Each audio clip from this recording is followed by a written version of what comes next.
A paz de Cristo para todos, sejam muito bem-vindos a mais uma pré-aula da Escola Dominical. Sou o presbítero Denis Pereira e é um prazer receber aqui semanalmente pastores, professores, dirigentes, superintendentes e todos que amam a palavra de Deus e a Escola Dominical para prepararmos a lição da semana. Eu sou o presbítero Denis Pereira, atuo com a EBD e liderança de juventude na igreja há mais de 25 anos e é um prazer recebê-lo semanalmente por aqui. Por isso, inscreva-se no canal, ative as notificações, dê like no vídeo e deixa o seu comentário, que é muito importante para nós. Seu comentário vale ouro. Muito obrigado pela sua audiência.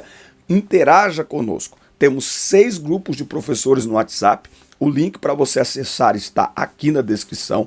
E aqui na descrição nós também temos um link para você baixar material gratuito em PDF. O primeiro link é o lançamento do nosso treinamento para professores de EBD, que está imperdível.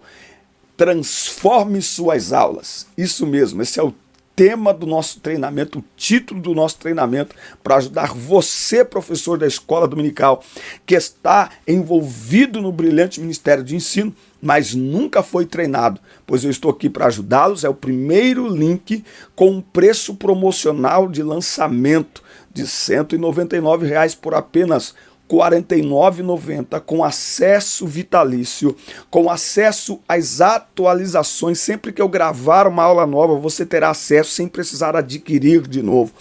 Todos os treinamentos, incluindo o treinamento de liderança que eu vou postar nos próximos dias lá dentro da plataforma, você terá acesso sem pagar nada mais por isso. Por apenas R$ 49,90 preço de lançamento. Adquira, você abençoa o nosso ministério, você abençoa este canal, você abençoa o reino de Deus com o qual nós estamos comprometidos, tá certo? Pegue aí sua Bíblia, revista, papel e caneta e vamos juntos preparar mais esta aula da Escola Dominical. Eu vou ver se consigo colocar aqui algumas imagens do último final de semana onde estivemos ministrando a palavra de Deus. O link para convites está aqui na descrição. Também estivemos ministrando em Jandira no sábado, estivemos ministrando no Jardim Monteiro Inácio no domingo pela manhã e na Vila Ema em São Paulo no domingo à noite. Acompanhe nossas viagens, o nosso ministério, siga o nosso Instagram, @DenisPereiraOficial e bora, vamos para esta linda lição da Escola Dominical na classe dos adultos, no dia 16 de julho, que vai tratar do tema o perigo do ensino progressista. O perigo do ensino progressista. O texto áureo diz em 2 Timóteo 3:1: sabe, porém, isto, que nos últimos dias sobrevirão tempos trabalhosos. Nos últimos dias sobrevirão tempos trabalhosos. Os ensinos progressistas buscam desconstruir a fé cristã por dentro e afastar as pessoas do verdadeiro cristianismo bíblico, tornando-as meras militantes de causas sociais. Essa última semana eu vi um post de um padre, de um arcebispo, não sei de onde, lá dos Estados Unidos, e ele disse que nós temos que parar de orar o Pai Nosso, ou teremos que alterar ali a palavra Pai, porque a palavra Pai está ligada ao patriarcado, e dentro do patriarcado muita opressão, enfim, muita repressão, enfim, muitos pais que abandonaram seus filhos e não sei o que, não sei o que, não sei o que. Tá? Então, olha só, é nesse aspecto, nesse ambiente que Paulo escreve: nos últimos dias virão tempos trabalhosos. Nós estamos tendo que provar que a grama é verde, né? Esses dias eu vi um outro comentário: porque Jesus, ele preferiu os pobres, ele veio para os pobres. Não, Jesus veio para os pecadores. A maior ação de Jesus e o objetivo e foco do seu ministério foi para salvar, porque o Filho do Homem veio buscar e salvar o que se havia perdido. Jesus não veio para defender nenhuma pauta social. A maior pauta que Jesus veio para resolver foi em relação ao pecado da humanidade, ao homem condenado por causa do pecado independente de classe social, de cor de pele, de etnia, de nacionalidade. O evangelho ele é abrangente para que todo aquele que nele crê, ok? Para que todo aquele que nele crê. Então o evangelho não pode ser usado como discurso de minoria, como muitos estão fazendo isso hoje, não é? Então um dos grandes desafios da igreja hoje é que os inimigos da igreja de até uns 20 anos para trás, eles iam de fora. Agora pessoas se infiltram na igreja e principalmente por conta de redes sociais, com a Bíblia na mão, falando em nome de Jesus, mas com um discurso totalmente contrário à palavra de Deus. Por isso que vale a pena ler com atenção esta segunda carta que Paulo escreve para Timóteo 3, do 1 ao 9. Nesta lição veremos que os ensinos progressistas enfraquecem a autoridade da Bíblia. Suas heresias propagam que as escrituras contêm erros, que Deus não é soberano e que o sobrenatural é um mito. São indiferentes à doutrina bíblica do pecado, relativizam valores morais e defendem a necessidade de ressignificar a fé cristã. Esses dias eu vi a pregação de uma pseudo-pastora, e ela é de uma igreja inclusiva, da Lana Holder, você sabe disso. E ela pregando contra o pecado, meu Deus do céu, numa igreja inclusiva. Quer dizer, não, peraí, tem coisa errada. E ela dizendo não, porque nós temos que lutar contra a carne, nós temos que lutar contra os nossos desejos, nós não podemos entregar os nossos desejos. Ué, mas como que pode uma pregação dessa numa igreja inclusiva? Se a igreja inclusiva, eles se entregam aos seus desejos, eles são guiados por aquilo que eles sentem, não é?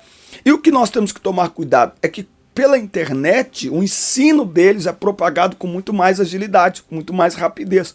E muitas vezes, muitos jovens e adolescentes, eles são guiados pela internet, não é? Porque na internet os pregadores e pastores, pseudo-pastores progressistas, eles são sempre muito bem alinhados, sorriso fácil, um tom de voz sempre equilibrado, e eles acabam atraindo muita gente para escutá-los. E como o ensino deles agrada as pessoas, viraliza, os números são altos, e isso acaba atraindo aqueles que são pequenos, frágeis, nécios na fé, tá? Bom, o primeiro tópico vai falar sobre a descaracterização do cristianismo. Tá? A expressão bíblica últimos dias, ela faz alusão realmente a esse tempo anterior aí à volta de Cristo. E Paulo deixa muito claro que seriam dias trabalhosos, ou num outro linguajar, extremamente difíceis. Ele alerta que o comportamento humano estará associado à impiedade. Ele estará associado também pela profunda degradação moral. Né? Eu lembro que quando o pastor Cláudio Duarte ele começou a ficar famoso, ele brincava nas pregações dele, ele dizia, antes tal comportamento ele foi reprovado, depois passou a ser aceito, hoje está sendo promovido, eu vou me embora porque daqui a pouco será obrigatório. Nós estamos vivendo tempos trabalhosos, tempos em que ser homem heterossexual não é bem visto pela sociedade. Ah, mas o patriarcado não sei o quê. O patriarcado significa provisão, proteção, cuidado, presença. Ah, tem um ou outro que é porque a mídia dá mais ibope para aqueles que fazem o errado. Mas para cada homem que abandona o lar, que abandona a mulher, que abandona os filhos, você pode colocar aí na conta, para cada um, você pode colocar aí 1 milhão de homens que dão as suas vidas pelo sustento de sua casa, pela sua família, pelos seus filhos, mas estes, eles não contam. Então eles usam pequenos exemplos para movimentar toda a sociedade, criar esse ambiente onde os valores e princípios morais são colocados em descrédito. Não é? É alarmante o crescimento do pecado, indicando que nós já vivemos nos últimos dias. Não obstante, apesar das investidas heréticas, a Bíblia nos adverte a viver em santidade em qualquer época da jornada cristã. Tá? Por isso que nós temos que tomar muito cuidado e valorizar sempre aí a palavra de Deus. O ensino progressista representa um ataque teológico à ortodoxia bíblica. Tá? Suas teses reduzem o texto bíblico a um mero registro de experiências religiosas. E aí o que vai fazendo? Vai questionando os fundamentos da fé cristã. E com isso, questionando a autoridade bíblica, que leva à rejeição de suas verdades e negligência. Então, o conteúdo doutrinário, ele cede espaço para a cultura. E os cristãos tornam-se mais amigos dos eleitos do que amigos de Deus. Esse texto de 2 Timóteo, capítulo 3, ali, ele está falando de cristãos. Ele não está falando de ímpio. Ele está falando que entre os cristãos surgiria aí essa deterioração moral e espiritual. É a ponto de Paulo dizer, tendo conhecimento, não é, da verdade, mas eles negam a eficácia. Eles têm a aparência de piedade, mas negam a eficácia delas. Então se vestem como cristãos, caminham, falam, frequentam templos, mas a sua fala, o seu discurso e a sua vida na prática é totalmente contrário à palavra de Deus. O que nós temos também? A vida em igreja fica desprovida do poder do Espírito Santo, sendo incapaz de ser instrumento de transformação do caráter das pessoas, tá? Então, a primeira coisa que nós devemos aqui fortalecer é a Bíblia Sagrada. E nós não podemos negociar com o texto bíblico. Nós devemos ter o texto bíblico como autoridade máxima. É através da Bíblia e pela Bíblia que nós caminhamos e que nós vivemos e que nós nos guiamos e que nós nos comportamos. Não é a partir do que eu interpreto. Eu até esses dias num grupo de professores aqui, um professor perguntou assim, qual a opinião de vocês sobre isso e aquilo? Eu falei, qual a nossa opinião ou o que a Bíblia diz? Porque não é sobre a nossa opinião, cada um tem uma. De acordo com o meu ponto de vista. O seu ponto de vista você guarda para você. Não é para ser ensinado na EBD, não é para ser pregado ponto de vista. A Bíblia está acima de ponto de vista. Ela é a palavra de Deus. Com o caráter humano maculado e a correção da ortodoxia, que é a prática correta da palavra de Deus, não é? É o ensino correto da palavra de Deus, promovidos pelo progressismo no ensino, o cristianismo e a fé bíblica são descaracterizados. Não por acaso, o apóstolo acrescenta às práticas dos falsos cristãos a repulsiva conduta de luxúria e de várias concupiscências. Os hereges cativam as pessoas por meio da sedução e do engano. Escravos que são das paixões, eles acreditam que os prazeres do corpo não podem contaminar a alma. Lembra da igreja de Corinto? Na igreja de Corinto eles achavam que as práticas sexuais que eram praticadas fora da igreja, no paganismo, até como prostituição cultural, que não havia problema. Por quê? Porque havia naquela cultura o surgimento e com muita força da filosofia gnóstica, que prega, que ensina que a matéria é inerentemente má. Sendo assim, nada que você faça com o corpo pode purificá-lo. Aliás, movimentos mais radicais dentro do gnosticismo acreditam até mesmo que quanto mais entregue aos prazeres carnais, mais se purifica o corpo. Não é? Então, nós temos esse ambiente onde as pessoas estão sendo dominadas pelos seus desejos, sendo guiadas por aquilo que sentem. Então a pessoa sente vontade de beber, sente vontade de fumar, sente vontade de cheirar. E quando se trata então de desejos sexuais, aí pronto, ninguém pode falar mais nada, porque eu sou isso, eu sinto que eu sou isso, e já que Deus me fez assim, e eu sinto tais desejos, eu vou me entregar a tais desejos. Dentro deste ambiente você tem um crescimento, anota aí, da incredulidade, da rebeldia e da apostasia. Apostasia não é desvio da fé, é abandono da fé. O desviado errou, caiu, está fraco, mas ele tem planos de voltar. E ele ainda tem temor a Deus. O apóstata chutou a Bíblia, jogou a Bíblia fora, o apóstata se levanta contra Deus para ensinar aquilo que ele aprendeu na casa de Deus de maneira completamente contrária à palavra de Deus. É o crescimento do que nós estamos vendo, a falta desenfreada de temor a Deus como nunca visto antes. É um dos sinais dos últimos dias, de que a igreja está mais do que nunca próxima do arrebatamento. Muito bem, nós temos aqui também, no tópico 2, as teorias progressistas.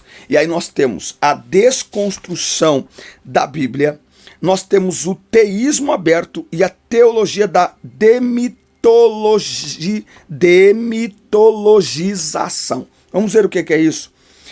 Se você ainda não se inscreveu no canal, inscreva-se, ative as notificações, deixe o seu comentário que é importante para nós e não se esqueça de adquirir o nosso treinamento. Transforme suas aulas, aulas compactas, objetivas que vão ajudar você a melhorar sua capacidade e habilidade de ensinar. E com isso, os seus alunos serão abençoados também. Você ama seus alunos? Ama a obra de Deus? Quer servir a Deus com maior eficiência e com mais excelência?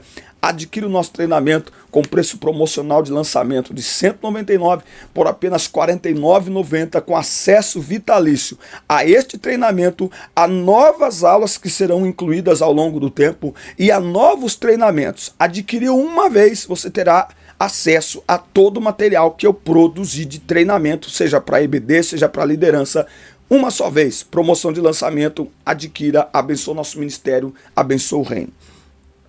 Teorias progressistas, nós temos aí a desconstrução da Bíblia.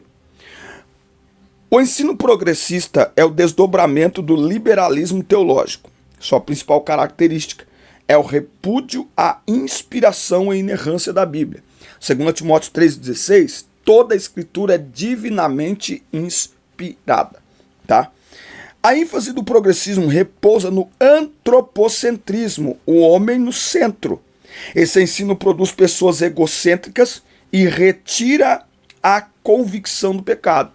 Então, o principal aspecto da teologia progressista, da desconstrução da Bíblia aí, é mudar, é ressignificar todo o ensino contrário ao pecado, né? Então ele coloca meio que Deus na berlinda, né? Porque aí Deus fica sendo o mal da história, porque afinal de contas ele sabia que a gente ia pecar. Aí mesmo se ele nos criou, aí ele sabendo que a gente ia pecar, ele nos criou, agora ele vai jogar nós no inferno? Isso não é justo. Ué, se ele sabia que a gente ia pecar e ia parar no inferno, por que ele nos criou? Então você vai desconstruindo toda a doutrina bíblica contra o pecado e quanto ao pecado. Mas o pior é que você vai propagando um evangelho, se é que pode se chamar de evangelho, porque isso não é evangelho. Evangelho só tem um. Então você propaga um evangelho em que a salvação do homem ocorre por meio de uma reforma social, com a relativização do pecado, da moral e da fé bíblica, tá? Um dos ambientes onde mais o egocentrismo, não é? O homem colocado no centro, tem se demonstrado é na música. As músicas que nos últimos 3 anos, as músicas que mais viralizaram no Brasil são músicas egocêntricas. Tem o selo de música gospel, mas fala do homem, fala das emoções do homem.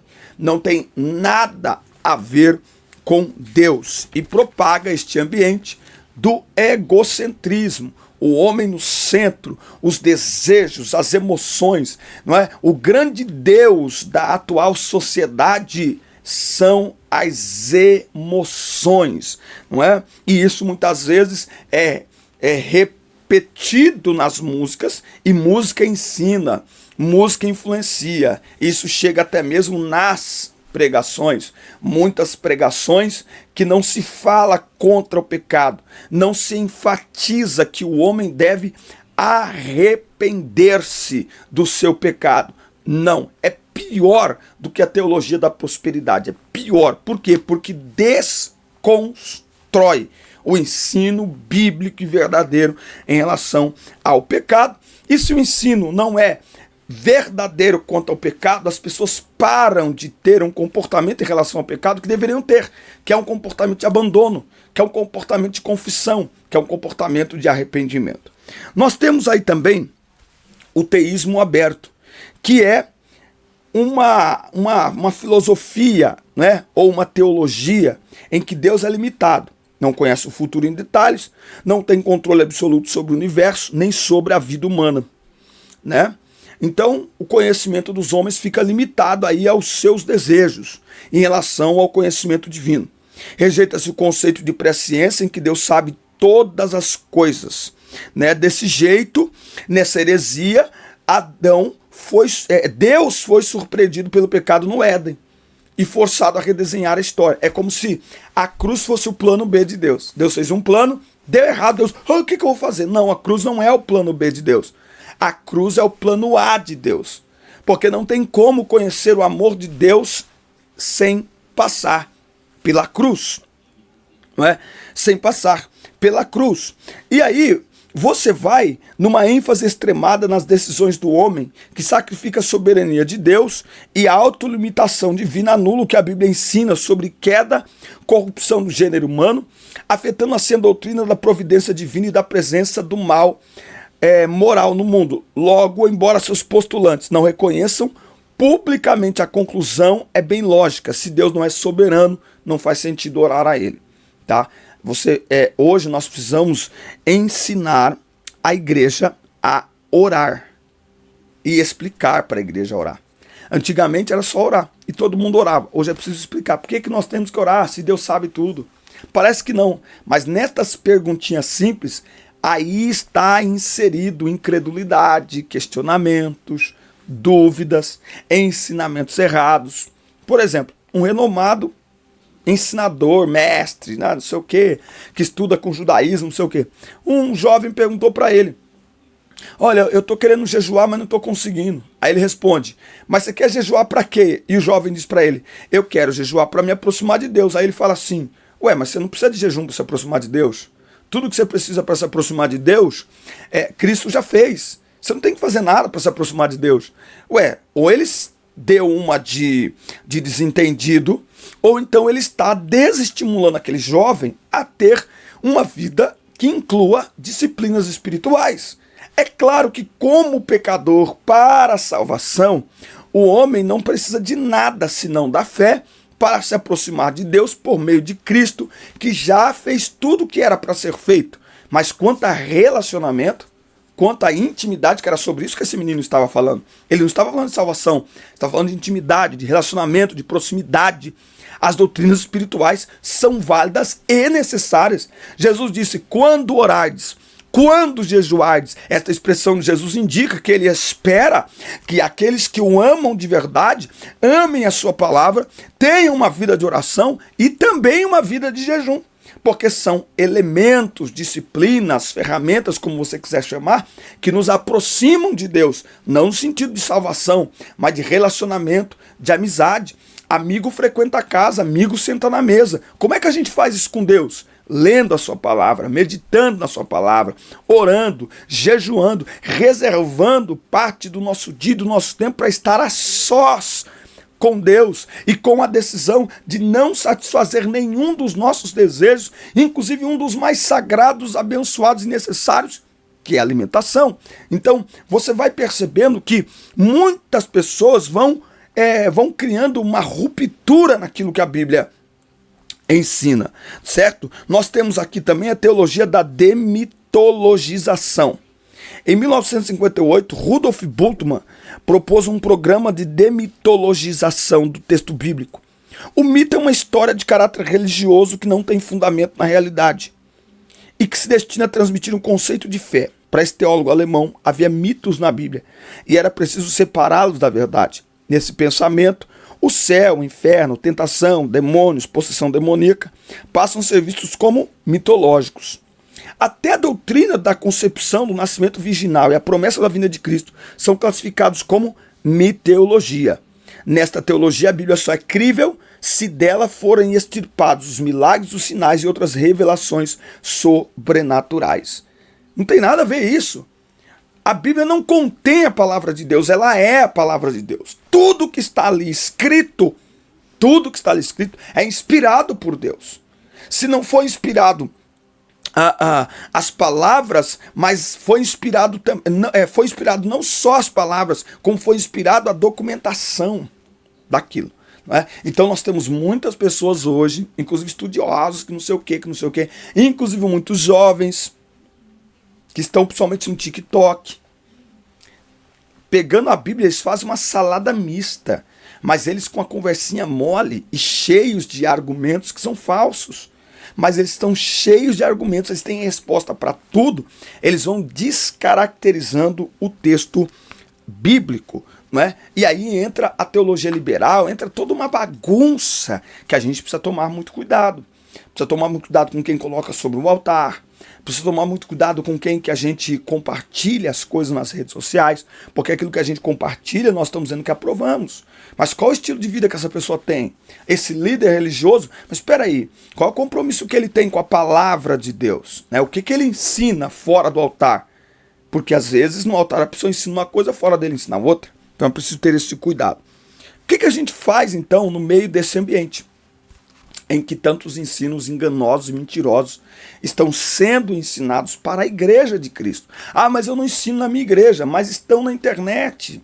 As pessoas, não só jovens, adolescentes, os adultos, idosos, muitas vezes eles estão lá, passando lá e vê um ensino desse.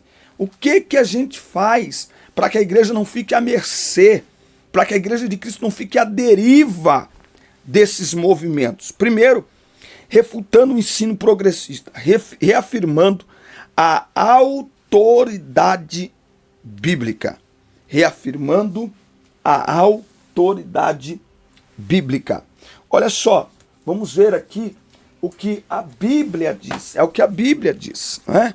Então, é o que a Bíblia diz. 2 Timóteo, capítulo 3 e versículo 16. Olha só.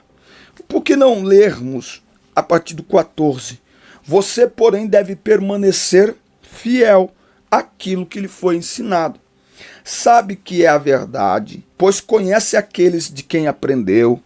Olha a importância, não é só aprender, você tem que saber de quem que você aprendeu. Timóteo, você sabe de quem você aprendeu. Desde a infância lhe foram ensinadas as sagradas escrituras, que lhe deram sabedoria para receber a salvação que vem pela fé em Cristo Jesus. Toda a escritura é inspirada por Deus, é útil para nos ensinar o que é verdadeiro e para nos fazer perceber o que não está em ordem em nossa vida. Ela nos corrige quando erramos e nos ensina a fazer o que é certo. Deus a usa para preparar e capacitar o seu povo para toda boa obra. Então a primeira coisa, autoridade bíblica, tá? Estou falando aqui a dirigentes, a presidentes, a pastores. No altar, não aceite pregadores que ficam citando filósofos. Sabe, os jovens pregadores, eles começam a ler e a estudar, e aí eles vão para o altar e eles querem impressionar na pregação. Então eles começam a citar, inclusive, filósofos ateus, na sua grande maioria. Por exemplo, no Brasil, o Leandro Carnal, tem um monte de gente citando Leandro Carnal, que é um ateu declarado durante a pregação. Isso é um absurdo. Isso é um absurdo. Isso é empobrecer a pregação e a própria Bíblia. Quer dizer, o que está na Bíblia não é suficiente. Não, a Bíblia é suficiente. Ela não é autoridade máxima. Então, quer citar alguma coisa, cita o que está na Bíblia. Ah, o historiador tal, pode até falar, mas fica com a Bíblia. Mostre a autoridade do texto sagrado, porque senão as pessoas acabam perdendo isso. Então, primeira coisa, reafirmando a autoridade bíblica. Segundo, ensinando as doutrinas bíblicas. A grande comissão confiada à igreja consiste em fazer e ensinar discípulos. É um mandamento de proclamação e também de discipulado. Eu ministro muito para jovens e adolescentes, né? E neste tempo que nós estamos vivendo, nós precisamos urgentemente que os líderes entendam que a missão deles é discipular. Não é fazer culto, não é dirigir culto, é discipular. E o discipulado só na EBD é pouco, não é suficiente. Nem todos eles vão para o EBD. E discipulado não é de quem vem de fora. Discipulado é o local. É o líder local que discipula.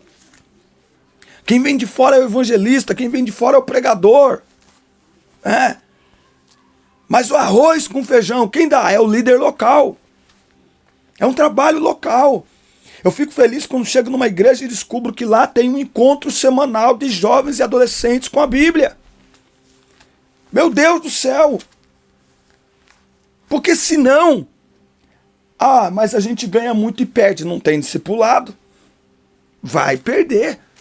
E pior do que perder para o mundo, você vai lá e resgata, você perde para outras correntes teológicas que não tem nada a ver com a palavra de Deus, que faz uma maçaroca da Bíblia. Você não traz de volta. Então, discipular, ensinar as doutrinas bíblicas. Doutrina, mas vai ensinar de novo, de novo. Lembra lá de Deuteronômio 6? Ensinando e falando, andando, levantando, assentado. Ensina, ensina, ensina, ensina. Discipulado é instrução. Ide por todo mundo e pregai, ensinando-os a guardar tudo. Paulo em Gálatas 4,19, filhinhos, por quem de novo sinto dores de parto, até que Cristo seja formado em vós. Será que nós chegamos nesse ponto? De dizer com o apóstolo Paulo, eu estou sentindo dores de parto de novo, até que o discipulado de Jesus durou 3 anos. E lá no final, quando Jesus ele é preso, a Bíblia diz que todos duvidaram. Todos duvidaram. Todos que andaram com Jesus, que viram seus milagres, todos. A gente fala muito de Pedro, mas a Bíblia é enfática ao dizer que todos duvidaram. Logo, não foi só Pedro que negou. Pedro é o discípulo que nega para todo mundo ver. Mas tem uma turma ali que eles não aparecem, mas a Bíblia registra que todos duvidaram. Ele chama todos de incrédulos. Não é só Pedro, não. Não é só Tomé, não. 3 anos e meio andando com Jesus, ainda eram incrédulos. Vocês, senhores, acham mesmo que 1 hora por domingo é suficiente para as pessoas terem firmeza de fé, uma fé realmente fundamentada? É muito pouco. O mundo investe muito mais do que isso neles, muito mais. Né? Então é preciso ensinar as doutrinas bíblicas. Eu amo Atos 2:42, e perseveravam na doutrina dos apóstolos, na comunhão, no partir do pão e nas orações. Nós vamos investir mais em discipulado, enfatizando a santificação. O fortalecimento da autoridade bíblica e o aprendizado das doutrinas cristãs precisam estar atrelados a uma vida de santidade. Seguir a paz com todos, a santificação sem a qual ninguém verá o Senhor. Né? Sejam santos porque eu sou santo. O verbo santificar, que vem do grego agiazo, que significa separar, purificar, consagrar. O adjetivo santo é tradução do vocábulo ágios. Desse modo, santificação é a operação do Espírito Santo em manter o crente separado do pecado e consagrado a Deus. No ensino de santificação, nós precisamos apresentar esses 2 termos, consagração e separação. Separação das coisas do mundo, consagrado para as coisas de Deus. Não basta abandonar a mentira, é preciso começar a falar a verdade. Quem não furtava, começa a trabalhar. Olha só que coisa. Morre o velho homem para passar a viver o novo homem. Então, o que é negativo abandona, o que é positivo abraça, o que é do mundo abandona, o que é de Cristo abraça, o que é da carne abandona, o que é do Espírito abraça. Então, para deixar de viver na carne, precisa andar no Espírito. Então é preciso enfatizar e fortalecer aí a doutrina da santificação, mostrando à igreja de Cristo o impacto da santificação, que ser santo é a identidade do cristão. Então, mais do que nunca, nós precisamos apresentar a palavra de Deus. A palavra muda, a palavra liberta, a palavra purifica, a palavra santifica. Sem medo, sem nenhum tipo de amarras. Nós precisamos apresentar urgentemente a palavra de Deus. Com isso, nós iremos vencer todas as investidas do maligno em nome de Jesus. Amém, meus amigos? Essa foi nossa pré-aula de hoje. A lição 4 vai trazer o tema Quando a criatura vale mais que o Criador. Olha, essa revista está demais. Conteúdo excelente. Deus abençoe o pastor Douglas Batista e todos vocês que nos acompanham. Forte abraço. Assista, curta, compartilhe, inscreva-se no canal e até o nosso próximo encontro. Deus abençoe vocês. Uma ótima semana.